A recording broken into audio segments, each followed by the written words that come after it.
Hello, everyone, and welcome back to the pod life of Angel and Tina. I am Angel, and while Tina cannot join us today, I am thrilled to have a special guest step in. Someone who has been a guiding light in my life. He is a person I look up to, admire deeply, and aspire to emulate. My personal hero, Mr. Jerry Garland, also known as my dad. Today, we're doing things a little bit different. This episode will take on more of an interview style format, allowing us to dive into stories, insights, and experiences that have shaped the incredible person that is my dad. So let's dive in and enjoy a unique episode together. So, Dad, can you tell us a little bit about yourself? Yes. I was born March the 19th, 1960 in Lynchburg, Virginia. Grew up in Concord area to two nice, wonderful parents, Astor and James Garland, and lived a mostly, good life. Loved to do several different activities, and so on. So, what were your parents like, and how did they influence you? My parents were very good parents. My dad made sure he went to work every day. My mom was a stay-at-home mom, but they always kept food on the table. I could never remember a day ever going hungry. They provided clothes for us to go to school. They was very, very influential in my life, and I learned a lot from them. Do you have any funny or embarrassing stories from when you were young? Yes, I thought of one very funny, embarrassing story when I was in elementary school. That was a friend of mine. We were outside at playtime, and we was on the blacktop outside, and there were in front of us one of our classmates. It was a girl. And Tommy, for some apparent reason, lifted up her dress, but it got blamed on me, and that was very embarrassing for someone to think that I had did that. I went to the principal's office. I was paddled by the principal. Later on, a letter went home to my mom, and maybe 2 or 3 weeks later, I was whipped with a switch by her. And then, as I think about it years later, it was kind of funny, how things happen, but it did happen, and I got the worst end of the bargain. Did you ever tell your mother it wasn't me? Yes, I told my mother that it wasn't me, but she did not believe me, and I can understand why. Because I was very mischievous at that age. I got into a little devil things, I would call it. So she had every right to not believe me because, I was a kid at that time that got into a whole lot of mischievousness. Did you ever bring it up years later? Yes, I did. Some years passed after I was maybe in high school. I might have been even older school. And it came a time I brought the situation back up to my mother. And I said, Mom, remember when I was in elementary school and you whipped me because of a letter that came home stating that I had did something that I didn't supposed to do? And she remembered because I hardly ever got a whipping. I got by with a lot of things that I should have got whipped for. But anyway, she remembered that incident, and I told her again, I said, Mom, I didn't do that. I said, I got whipped twice for nothing. And I said, but anyway, I probably deserved that because a lot of things I did do that I didn't get whipped for. So I kind of deserved that one anyway. So I want to go back a second and talk about your dad. What did he do for work? My dad worked on Norfolk and Western Railroad, I would say. He worked there for 47 years. and his main job was laying tires for a railroad track. And he worked very hard with a sludge hammer, putting in pegs and pins into the railroad track. But rain or shine, he always went to work. And that's something I really admired about him. What hobbies or activities have you been passionate about over the years? Well, for one thing, growing up, I was very passionate about playing basketball. In front of our home down in Concord, Virginia, we had a dirt basketball court, and I was out there almost every day playing. I mean, I really loved it, the thrill and the excitement that basketball brought to me. Then later on in years, I joined the basketball team at my school, but it didn't work out for me because of things that was going on at the time. But that was one of the activities that I really liked to do. And then another activity was shooting pool. Learned to play pool at an early age. Then later on in life, after I was married, I was fortunate enough to have a pool table in the basement where my brother-in-law, and different ones would come over and we would shoot pool. I was very passionate about that. What are you passionate about now? Well, now, and also I was then, I didn't add that, but I also was passionate about cars. I was fascinated with cars at an early age. I would buy them and resell them, as much as, possible. And I still do a little bit of that today, but on a very low key. I might do 3 or 4, maybe a year, but I like the excitement of buying and selling automobiles. If anyone needs a car, you know who to hit up. Well, I only have a very few right now, but if most time if someone can tell me what they're looking for and what they have in mind, I'm good at finding that person, the type of car that they are interested in. So I know sometimes, some days during the week, you and the fellas meet up and play what game? Me and the fellows like to play a game that's called Bid Whist. It's something similar to spades, but it's more complicated, more in depth, and it's more challenging. We get together sometime maybe 2-3 times a week, whenever that it is convenient for everybody to meet and to play. It's a very, very good game. I really love playing that game. So, more of a serious question.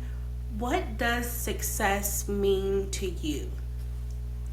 Well, success means to me is being with the ones you love, make sure that your family is good and they are intact, and also having your health. Being very healthy is really a success within itself. And I like to point about that, I lived long enough to retire, and I thought that was a very great success to be able to retire. What values are most important to you, and how have they guided your decisions? The values that are most important to me is being honest with everyone that you come around and being honest within yourself. Now that has really impacted my life, doing unto others as you would have them to do unto you. What was it like becoming a father? Oh, Red Day, that's a very good question. I was thrilled to becoming a father. Now I can go back and I'm going to tell you a little story. When my wife at the time were pregnant with our daughter, Angel Garland, the doctor had said there was a tumor, a fibroid tumor that was growing alongside her, and that the fibroid tumor was taking the nutrition from her, and that she wouldn't be nothing but a vegetable. Even if she made it, even if she lived, she wouldn't be nothing but a vegetable. Now, that's the report that my wife brought home to me, and she was crying. And but anyway, I just said I didn't accept that. I didn't accept that being that way. So anyway, she came here healthy, normal child, and even right to the day, she's still, healthy and normal. But being a father has a lot of different challenges that you meet along the way. Never. I'm the best. I was easy all the way through. No, I'm just saying the challenge is not being as far as you being good or either being bad. It has nothing to do with it. I'm just talking about challenges being that you have to step up to the plate when you become a father. You got to make sure you're working and taking care of your home. Now you got a responsibility. You got to be able to accept responsibility, step up to the plate, make sure that you provide for your family. Make sure that there's food on the table. Make sure if there's any medical needs that need to be tended to, that you got those bases all covered. That's what being a father means. You're taking care of your family. I like the way you put that. So what life lessons do you hope to pass to me? Well, like I've said earlier, the life lessons that I've learned is being honest and being truthful in whatever you do. I think those life lessons will carry you a long way. You do unto others as you would have them to do unto you, and pass those values on, and I would like to pass those to my daughter. Just telling the truth, being truthful, and do unto others as you would have them do unto you. How has your perspective on life changed as you've grown older? If I could turn back the hand of time, it really would be very, very good. Because when I was younger, I did not have the values of life that I have now. I was very reckless in my thinking and things that I did. I just didn't know the things that I know now. I took everything for granted. There was a lot of things that I did then. If I'd known like I know now, I wouldn't have did them. So my values has really changed now. I wish I had the values then early on in life that I have now. What accomplishment are you most proud of? Oh, that's a good one. What's so funny about that? I mean, that is a good one. Because the reason why I said that is a good one, I am glad and thankful to be able to retire. That's a great accomplishment. Be still alive and then worked all your life, and now to be able to retire. That's a great accomplishment. That's the best accomplishment that I can think of. I hope to someday accomplish that goal really soon. Don't look, Dad. I want to accomplish that really soon, like within the next 10 years. Oh, yeah. And I understand why you're saying that, because something is coming to me that I believe that has contributed to you saying that the way you said it. What's that? Would it have anything to do with the $40 billion? Would it have anything to do with that? Yes. Because I know and believe once you have gotten your 40 billion, you retired right then, right? So let's backtrack a little bit, you guys. About maybe 2 years ago, I had a dream that I had $40 billion. And I was just giving away money to all my friends and family. And, of course, when you got 40 billion, I ain't working no more. I'm going to retire. So when I woke up, I could not wait to tell my dad that one day my dream will come true and I will have $40 billion. Keep hope alive. Hey, there's nothing wrong with believing and having faith. But anyway, when she gets her 40 billion, I'm good for 1 billion. So, hey, that'll be a great day. If you could travel anywhere in the world, where would you go and why? If I could travel anywhere in the world, I would go to Japan. Japan. And the reason why, because my daughter has already been there, and she was telling me about the spectacular events and things and places that she visited while she was there. And the bullet train, that was kind of interested, to me when she explained that to me about the bullet train. I would like to go ride the bullet train to visit some of the sites that she has told me about. Yes, Japan is where I would like to go. And you guys will be hearing more about Japan once Christina returns and we talk about our travel episode. So what advice would you give your younger self? If I had to give my younger self advice, I would tell my younger self never to do drugs, never to drink alcohol, never to smoke cigarettes, because those things are bad for you. So that's what I would tell my younger self. And to save your money up for when you get older, to start a savings plan and stick to it. How would you like to be remembered? I would like to be remembered as someone who has helped people along the way, had to be there for people when they need you most, and to just, to be said, he was a pretty good guy. Somebody that liked helping people. What message would you like to leave your grandcats or future family members? Hey, you know what? I'm laughing because, did you hear her? She said, what message would I like to leave my grandcats?